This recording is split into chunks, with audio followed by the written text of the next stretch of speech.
El presidente Javier Milei ha generado una gran polémica con sus declaraciones sobre la comunidad homosexual. Sus palabras han sido duramente criticadas por la comunidad LGBT y otros sectores de la sociedad. Sí, habló y como anticipamos acá, fue un discurso muy duro, un discurso muy internacionalista, replicando un poco lo que fue el año pasado, donde acusó a las principales potencias del mundo de haber impuesto un modelo socialista. Esta vez fue muy duro en contra de lo que él llama, o muchos llaman el wokismo, que es básicamente el progresismo internacional o determinadas ideas que hasta ahora por lo menos rigieron el mundo. Escuchamos primero a Milei criticando el wokismo y a los líderes internacionales del mundo y después contamos algunas cuestiones más. Dale. El tiempo de cambio está tocando la puerta. Los momentos de cambio histórico tienen una particularidad. Son tiempos donde las fórmulas que estuvieron vigentes por décadas se agotan. Las maneras consideradas únicas de hacer las cosas dejan de tener sentido. Y lo que para muchos eran verdades incuestionables son finalmente puestas en duda. Son momentos donde las reglas se reescriben y por eso son tiempos que recompensan a quienes tienen el coraje para tomar riesgos. Pero buena parte del mundo libre aún prefiere el confort de lo conocido, aunque sea el camino equivocado, e insiste en aplicar las recetas del fracaso. Y el gran yunque que aparece como denominador común en los países e instituciones que están fracasando es el virus mental de la ideología woke. Esta es la gran epidemia de nuestra época que debe ser curada. Es el cáncer que hay que extirpar. Esta ideología ha colonizado las instituciones más importantes del mundo, desde los partidos y estados de los países libres de Occidente, hasta las organizaciones de gobernanza global, pasando por instituciones no gubernamentales, universidades y medios de comunicación, como también ha marcado el pulso de la conversación global durante las últimas décadas. Hasta que no saquemos esta ideología aberrante de nuestra cultura, nuestras instituciones y nuestras leyes, la civilización occidental e incluso la especie humana no logrará retornar la senda del progreso que demanda nuestro espíritu pionero.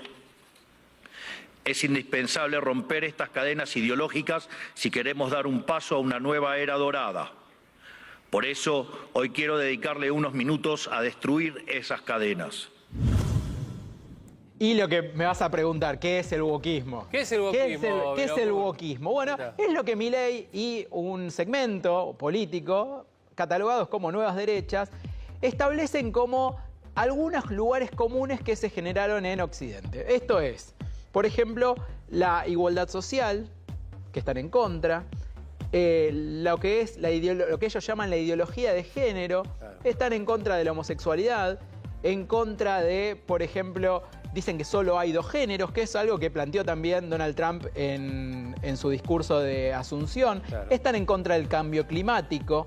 Todo eso, el cambio climático, lo que es la equidad de género, etcétera, todo eso lo catalogan como woke, que es una manera despectiva de que defienden ciertos ideales de una manera enfática, no fanática, enfática. ¿Cierto? Para ellos es el wokismo. Claro, lo que pasa es que, a ver, es cierto. Sea, para ellos quiero decir los que están en contra. Claro, el wokismo es todo.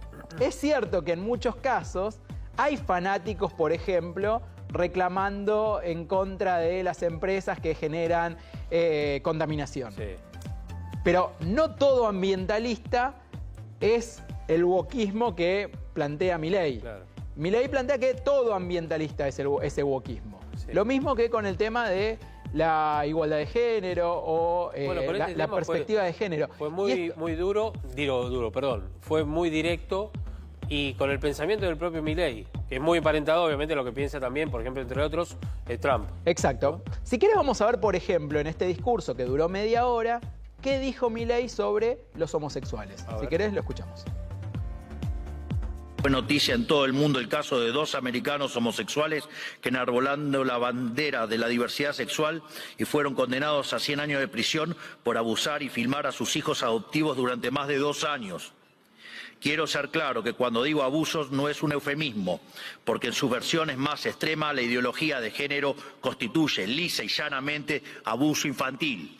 Son pedófilos.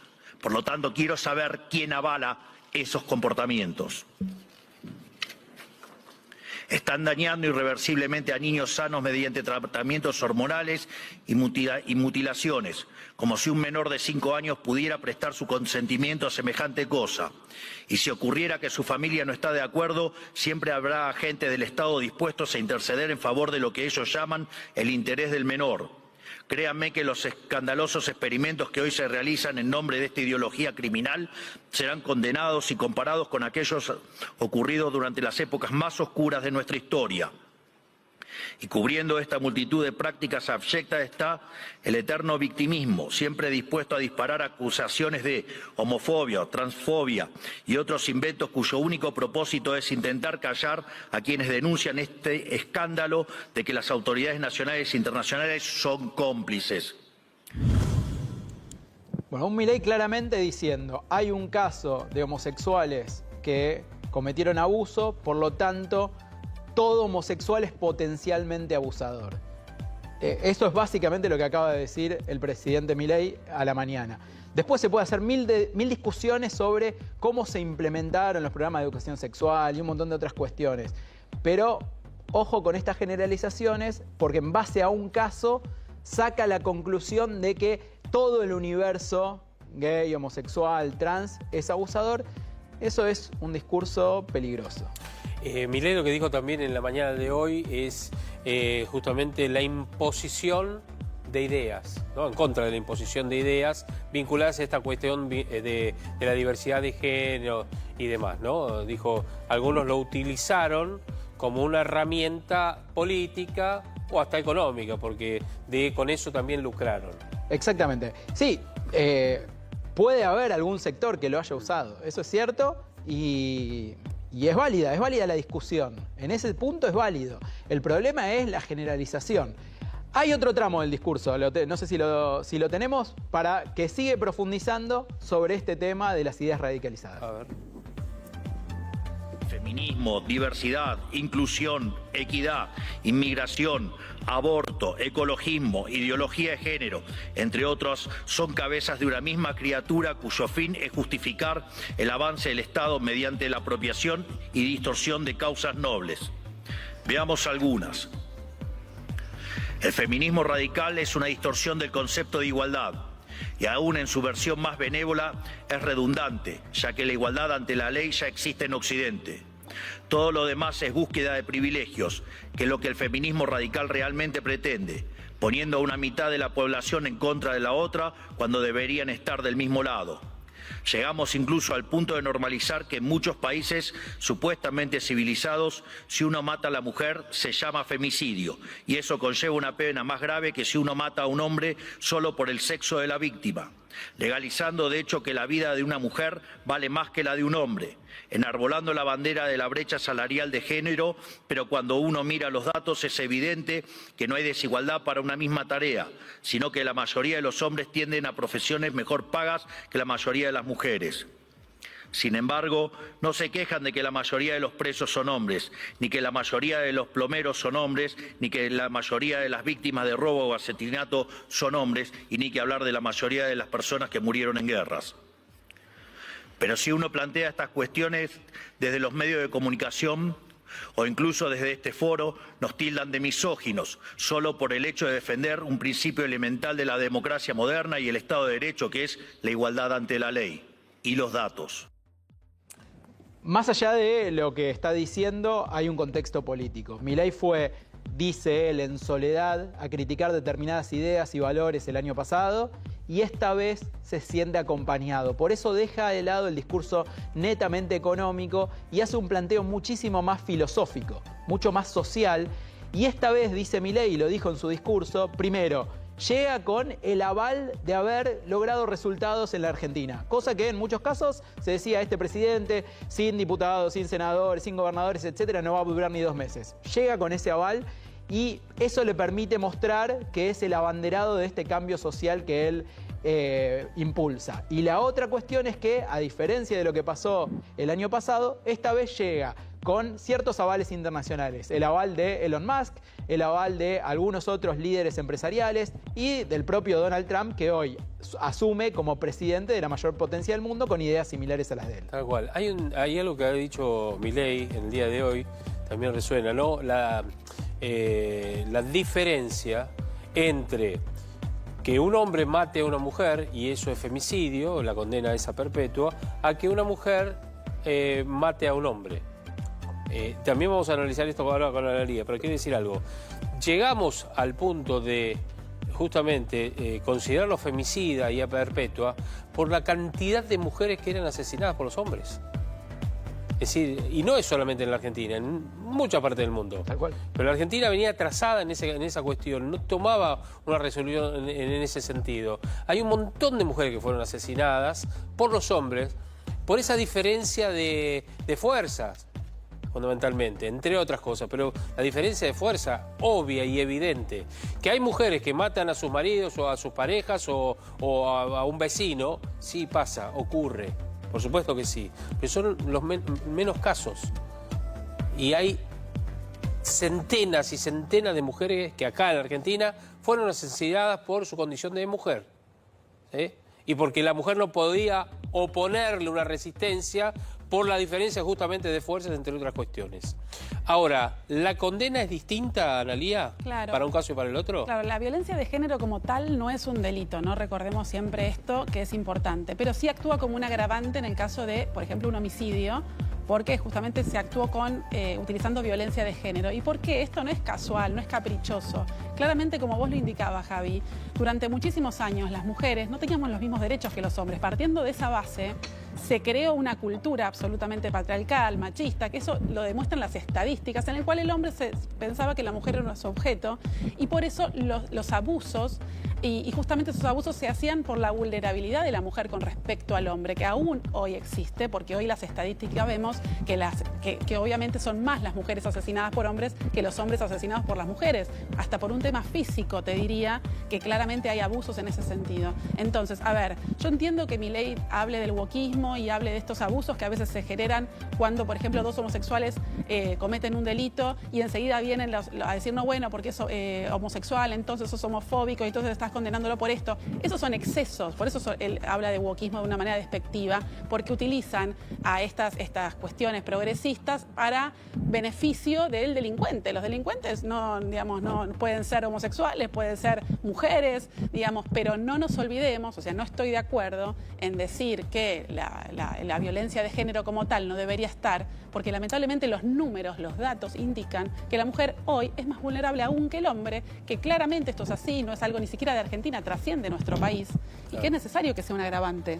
Tal cual, hay que explicarlo, y está bueno explicarlo y entrar en el debate también para entenderlo desde el punto de vista legal. Sí. Uno entiende lo que dice Milei, porque es el pensamiento, además también de Milei. Además lo dijo en campaña, no nos tenemos que sorprender porque si bien ahora se lo dijo a todo el mundo nuevamente, reafirmando sus ideas que había planteado también el año pasado, también en Davos. Sí. Perdón, quiero leer un tuit de Maxi Ferraro, diputado de la Coalición Cívica. Dale, a ver. No hay ninguna evidencia que vincule la orientación sexual con una mayor propensión a cometer abusos. De hecho, los datos muestran lo contrario. La mayoría de los abusos contra menores son perpetrados por hombres heterosexuales y en entornos familiares. Lo invito, le escribe a Milei, a revisar los datos del Ministerio Tutelar de la Ciudad de Buenos Aires, que confirman esta realidad. Si uno siguiera esa lógica argumentativa estigmatizante, podríamos señalar los cientos de casos de abusos ocurridos dentro de la Iglesia Católica, pero jamás diríamos que la fe católica o todos sus sacerdotes cometen esos crímenes. Me parece, Claro. lo leo porque me parece Perfecto. un resumen muy bien logrado para entender lo que se está diciendo. Y es grave cuando lo dice un presidente, que no tiene la misma fuerza que lo que podemos tener periodistas, analistas, intelectuales o lo que sea. Es un presidente en uno de los foros más importantes del mundo. Milei, antes de mencionar este ejemplo, el ejemplo de estos dos norteamericanos que abusaban de los chicos que tenían, de las niñas y demás, que los tenían esclavizados además, él mencionó, también aquellos que deciden, no lo dijo con esa palabra, pero lo interpretamos nosotros, autopercibirse. Por ejemplo, como mujer, mencionó. Y puso dos ejemplos, que nosotros lo tenemos acá, lo hemos tenido, uno de ellos en la Argentina. Un hombre que detenido se autopercibió o dijo autopercibirse mujer, fue llevado a una cárcel de mujeres, ¿no es cierto? Y abusó de por lo menos una o dos mujeres en la cárcel, a una la dejó embarazada. El líder de los monos, por ejemplo, en la cárcel de Marcos Paz, en un momento determinado, hace poco tiempo, pocas semanas, a través de su abogado, y ya en repetidas oportunidades, dijo: me autopercibo mujer. Ahí se interpretaba, y los jueces lo interpretaron, que lo que estaba buscando era beneficios, que vinieran a visitarlo gente o familiares que no podían visitarlo por la condición de ser un preso peligroso en una celda de máxima seguridad. Se lo denegaron varias veces. Y después está el otro caso, que ocurrió en las Olimpiadas, Gus. ¿Te acordás? Esa boxeadora, que había nacido como hombre, boxeaba con mujeres y las terminaba rompiendo a todas. Hasta que una boxeadora dijo: yo con ella no voy a pelear. Y se armó un escándalo, ¿te acordás? Sí, sí, fue en los últimos Juegos Olímpicos. Exacto. Y dijo: porque tiene fuerza de hombre. Claro. No quiero que me lastime. Y renunció y abandonó. De hombre, ¿Te acordás que abandonó? Sí. Bueno, eso también lo mencionó Milei. ¿Y cómo se llama, perdón? Imán Deliz, exactamente. Bueno, eso mencionó hoy Milei, sin nombre y apellido, pero mencionó ese ejemplo. En el medio de un todo, que hay ciertas cosas que vos tenés que diferenciar. Claro. Es decir, no es común esto. Claro. Pero, a ver, esa boxeadora, bueno, el Comité Olímpico se armó todo un debate, ¿no? La había aprobado. La había aprobado, digamos, es otro Podía tema. competir. Pero estamos sacando lo que es delito o aprovecharse de una situación o de una decisión para cometer un delito. En el caso de la boxeadora es distinto, pero quiero contarles que Milei también lo mencionó en el foro de Davos. Bueno, vuelve mañana, ¿no, Milei? ¿Ya? Vuelve, sí, vuelve, En realidad vuelve el sábado, mañana parte para acá. Viene para acá. Bueno, gracias, Pablito.